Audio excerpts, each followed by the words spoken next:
Sleepers. I'm Nichole Sleepopoulos, and today I am here with Serena Stevens, and she's been battling type 1 diabetes for a good portion of her life, but she is opening up with us today about learning how the importance of sleep health and sleep wellness ultimately saved her life during a diabetic coma back in 2018. Serena, thank you so much for being here today. I'm so happy to be here.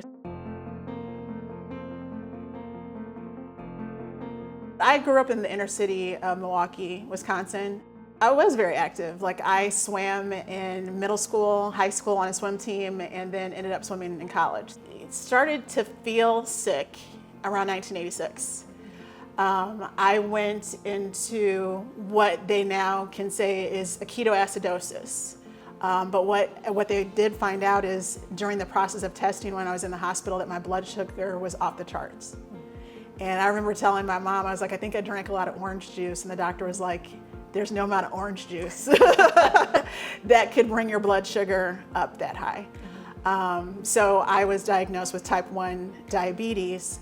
I was taught how to do insulin injections, but I really didn't use insulin very often. I rarely had a doctor's appointment. And I didn't grow up in that environment where there was education. Where there was knowledge. My parents did the best they could. I mean, there's no blame that anyone, shares for that. It was just at that time and in that decade and in our financial situation, we just didn't have the access to what I have access to now. It wasn't until 2009, which I was probably in my early 30s, that I went into the hospital with a ketoacidosis. Again, an elevated blood sugar of over 700. But this time it was also rapid weight loss. So in the matter of span, it was probably April, May 2009, I lost 20 pounds in less than 3 weeks. Went into the hospital, and here we are again, type 1 diabetes, uncontrolled diabetes. And basically can say almost 20 years of mistreatment and not the correct treatment for the disease. I became very depressed because I was super sad about where I had come from, and at this point where doctors are telling me that if I don't do something right now that I was gonna die.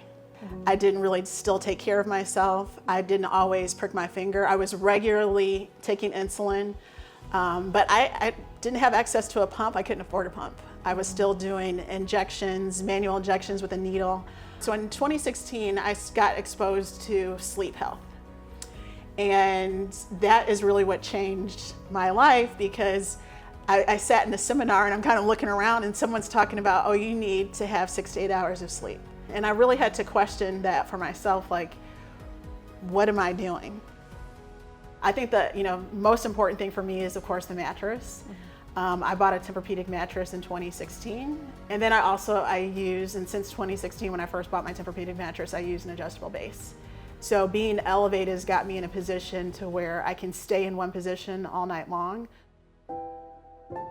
And so December 2018, retail, working was, long days, but this was probably the week, and it was a week before Christmas. My family had come into town, my sister and brother-in-law, nieces and nephews, and just busy time. At this time, I didn't have an insulin pump. So I have a pump in my arm right now that's constantly giving me insulin. So I had, up until probably 2020, given myself manual injections. So in 2018, did what I normally do. I took my insulin with my meal, ended my meal at 7 or 8 o'clock. Before I went to bed at 10, I took my nighttime insulin, my Lantus. Not sure what happened with anything that happened, because it was all normally what I would have done, what my habits were. And I went to sleep. Went to sleep like I normally did, in my adjustable base, get my mattress, got my bonnet on, and I'm ready to go. And during the course of the night, I didn't have an insulin meter. So a meter that can read and tell you like what's going on with your blood sugar. But during the course of that night, my insulin must have dropped and continued to drop and continued to drop to the point in which I was in a coma. By the time my mother found me, though, I was not breathing and I didn't have a pulse. I remember hearing my name being called, And I know that a lot of people kind of, get, a little suspicious of those things, but when you have a personal experience, it's one of those things like, it's not something that you can forget. But I remember seeing my body in my bed. I remember looking back and I could look down and I could see my body in the bed, and I saw a door open and a light, and I was wanting to go. Like I have a relationship with the Lord. I felt like this, I just remember like, this is it. This is where I'm going. I'm leaving. And I, for some reason, somehow came back. I woke up and I was being resuscitated. But the miracle of that day is what I was told that happened, which is, I was without, breathing for probably almost 7 minutes. And normally after 5 minutes, your brain starts to experience brain death. And by the time I made it to the hospital and, being checked out and being worked on, going through an MRI, looking at my brain, like without them calling it a miracle, they've said that it was the base that saved my life, that being elevated preserved my brain and my heart, and kept some level of blood flow going, even though at that time, my body had quit doing it. So, but I think about that, like I bought that base in 2016, and this experience happened in 2018. Like if I didn't have that base, if I wasn't basically elevated with my head up and my feet kind of elevated above my heart, I don't know really if I would be here today. And how has that day changed the rest of your day-to-day, rest of your life? How has that day impacted now who you are as a person and how you just wake up every day and not only see the world, but live your life? There's this, when you have this type of experience, the sense of entitlement to a day goes away. Like a day I'm grateful for because I know what it's like, and I remember that I couldn't control my breathing. I couldn't make myself wake up. I couldn't make myself even better, so that there's a level of grace and gratitude for the day. As you mentioned, you basically were given a second chance at life. What do you think your message is now, or your calling is now? For me, I have a great call, I think, to this ministry of health. Only because it comes from a place where I didn't have education and opportunity.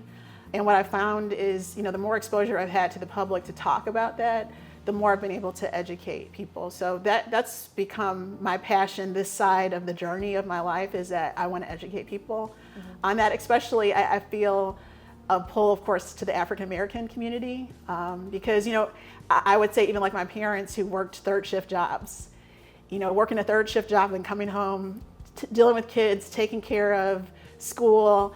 Like I actually have to really think about like, when did they sleep?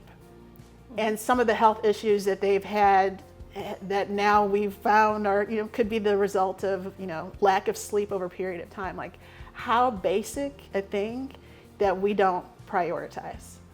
And did you notice a drastic change in your diabetes maintenance when you started focusing on your sleep health? Yes, some of the complications that I have started well before that time. Those were complications that also forced me into focusing on that health and recovery and sleep, and also taking my diabetes a lot serious, because even at the times where I felt good and I felt like I can stay up for 12 hours, I can do these overnights, actually my body was deteriorating on the inside, and it took years for it to finally show itself in these other diagnoses that I've received over the past probably 5 to 7 years.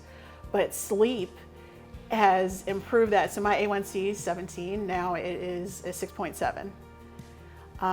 And my stage 3 kidney disease that I was diagnosed with in 2020, I am at the same stage I was at 2020 now in 2024. So I haven't progressed. Sleep has really changed the way I live. I think that's the most important thing, is that your health is an investment. In 2016 when I purchased my mattress and base, it was about $6,500 for a Tempur-Pedic mattress and base.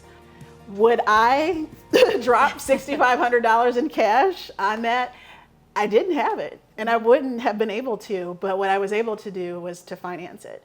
But there's some technology that's there that I find extremely valuable. And so for me, that was worth the investment.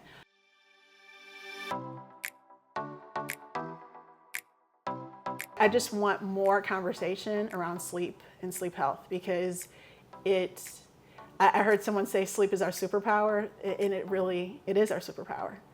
I think whatever I'm going to do in this next half of my life, I'm going to be 50 in 2 years, so I want to make sure that I make a difference. Well, I thank you for starting the conversation here on Sleepopolis, and I'm excited to see what's next in your journey. I hope this gives people the passion and just that autonomy to, again, go do that education, go do the research for themselves. Yeah. Because at the end of the day, you're your only person in your own body. Yeah. So you can only be your own advocate for your own body. Absolutely. Thank you, Nichole. Thank you.